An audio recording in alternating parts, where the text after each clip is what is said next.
Hello friends, നമ്മുടെ പുതിയ വീഡിയോയിലേക്ക് എല്ലാവർക്കും സ്വാഗതം. നമ്മുടെ ഇന്നത്തെ റെസിപ്പി എന്താണെന്ന് അറിയാമോ? ഒരു സ്പെഷ്യൽ ആയിട്ടുള്ള ഫിഷ് ഫ്രൈ ആണ്. അപ്പം അതെങ്ങനെ തയ്യാറാക്കുന്നതെന്ന് നോക്കിയാലോ. നമ്മുടെ മീൻ വറക്കാനായിട്ട് ആവശ്യത്തിനുള്ള ഉപ്പ് ഇട്ട് കൊടുക്കാം, മഞ്ഞൾപ്പൊടി ചേർത്ത് കൊടുക്കാം, എരിവുള്ള മുളക് പൊടി ആവശ്യത്തിനനുസരിച്ചിട്ട് ചേർത്ത് കൊടുക്കാം, കാശ്മീരി ചില്ലി പൗഡറും കൂടെ നമുക്ക് കുറച്ച് ആഡ് ആക്കി കൊടുക്കാം, കുറച്ച് കുരുമുളക് പൊടി ചേർത്ത് കൊടുക്കാം, മല്ലിപ്പൊടിയും കൂടെ ചേർത്ത് കൊടുക്കാം, ലേശം ഉലുവാപ്പൊടിയും കൂടെ ചേർത്ത് കൊടുക്കാം. ഇതിലേക്ക് ലേശം വിനാഗിരിയോ അല്ലെങ്കിൽ നാരങ്ങ നീരോ ചേർത്ത് കൊടുക്കാം. നമുക്കൊരു ലേശം അരിപ്പൊടി ഇതിലേക്ക് ചേർത്ത് കൊടുക്കാം. വെളിച്ചെണ്ണയും കൂടെ ചേർത്ത് കൊടുക്കുന്നുണ്ട്.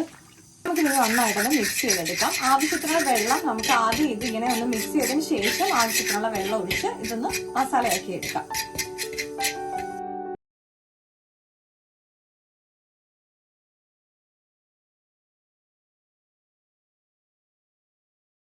നമുക്കിതിവിടെ നന്നായിട്ട് മിക്സ് ചെയ്തെടുത്തിട്ടുണ്ട്. നമ്മൾ വെള്ളം ചേർക്കുന്ന സമയത്ത് കുറേശ്ശെ ചേർത്ത് കൊടുക്കാവുള്ളൂ, അല്ലെങ്കിൽ നമ്മുടെ മസാല ഒരുപാട് വാട്ടർ ആയി കഴിഞ്ഞാൽ മീനിൽ അത് പിടിക്കാനായിട്ട് ബുദ്ധിമുട്ടായിരിക്കും. നമുക്കിനി നമ്മുടെ മീനിലേക്ക് ഇത് അപ്ലൈ ചെയ്ത് കൊടുക്കാം. ഏത് മീനാണെന്നുണ്ടെങ്കിലും നമ്മുടെ ഈ മസാല നല്ലതാണ്. അപ്പം ഞാൻ ഇവിടെ ഇപ്പോൾ എടുത്തേക്കുന്നത് ചെമ്പല്ലിയാണ്. അപ്പോൾ ഇതിലേക്ക് ഞാൻ മസാലകൾ അപ്ലൈ ചെയ്ത് കൊടുക്കാൻ പോവാണ്. ഇപ്പം അവിടെ മീൻ നന്നായിട്ട് പുരട്ടി എടുത്തിട്ടുണ്ട്. നമുക്കിനിതൊരു അരമണിക്കൂർ ഫ്രിഡ്ജിൽ വെക്കാം, അല്ലെന്നുണ്ടെങ്കിൽ നമ്മൾ 1 മണിക്കൂർ പുറത്ത് വെക്കുക. അപ്പോൾ ഇത് നന്നായിട്ട് നമ്മുടെ മസാലകൾ പിടിച്ചിരിക്കും.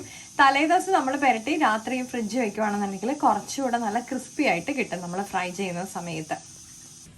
നമ്മുടെ മീൻ വറക്കാനായിട്ട് നമുക്ക് തവയിലേക്ക് ആവശ്യത്തിനുള്ള എണ്ണ ഒഴിച്ചു കൊടുക്കാം. നമുക്ക് എണ്ണയിലേക്ക് കുറച്ച് കറിവേപ്പില ഇട്ട് കൊടുക്കാം. ഞാനിപ്പോൾ വലിയ കറിവേപ്പില ആയതുകൊണ്ട് പീസ് ചെയ്ത് ഇട്ട് കൊടുത്തേക്കുന്നത്, അല്ലെങ്കിൽ തണ്ടായിട്ട് ഇട്ട് കൊടുത്താലും മതി. ഇപ്പം നമ്മുടെ മീൻ പുരട്ടി വെച്ചതെല്ലാം ഞാൻ നമ്മുടെ തവയിലേക്ക് ഇട്ട് കൊടുത്തിട്ടുണ്ട്. നമുക്കിനി ഇതൊരു മീഡിയം ടു ലോ ഫ്ലെയിമിലിട്ട് കുക്ക് ചെയ്തെടുക്കാം.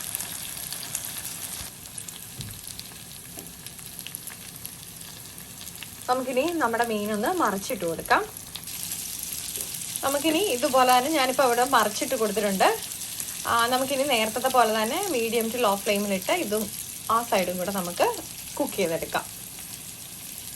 ഫ്ലഷ് ഉള്ള മീനാണെങ്കിൽ ചിലപ്പോൾ നമ്മൾ 1-2 തവണയൊക്കെ ഇതുപോലെ മറിച്ചിട്ട് കൊടുക്കേണ്ടി വരും.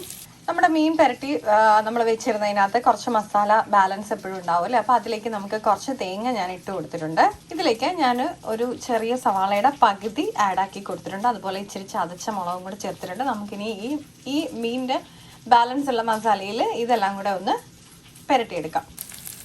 നമ്മുടെ മീൻ ഇവിടെ എല്ലാം ഏകദേശം കുക്കായി തുടങ്ങിയിട്ടുണ്ട്. അപ്പോൾ നമ്മൾ പുരട്ടി വെച്ച് ആ തേങ്ങയുടെ മസാലക്കൂട്ടും കൂടെ ഈ എണ്ണയിലോട്ട് ഇട്ട് കൊടുക്കാം.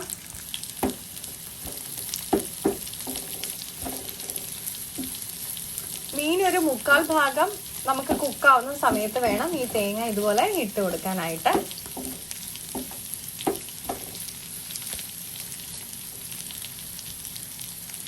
നമ്മുടെ ഫിഷ് എല്ലാം നന്നായിട്ട് ഫ്രൈ ആയിട്ടുണ്ട്. അതുപോലെ തന്നെ നമ്മുടെ തേങ്ങയും എല്ലാം നന്നായിട്ട് കുക്കായി അതിൻ്റെ പച്ചമണം എല്ലാം മാറിയിട്ടുണ്ട്. അപ്പം നമുക്കിനി ഇതൊന്ന് ഈ മീനിലേക്ക് മിക്സ് ചെയ്ത് കൊടുക്കാം. ഇപ്പം നമ്മുടെ സ്പെഷ്യൽ ഫിഷ് ഫ്രൈ ഇവിടെ തയ്യാറായിട്ടുണ്ട്. അപ്പം എല്ലാവരും ഇഷ്ടപ്പെട്ടിട്ടുണ്ടെങ്കിൽ ട്രൈ ചെയ്യാൻ നോക്കണം. അതുപോലെ തന്നെ ഫീഡ്ബാക്ക് കമൻസ് ആയിട്ട് അറിയിക്കാൻ മറക്കല്ലേ. മറ്റൊരു വീഡിയോ കാണും വരെ നന്ദി, നമസ്കാരം.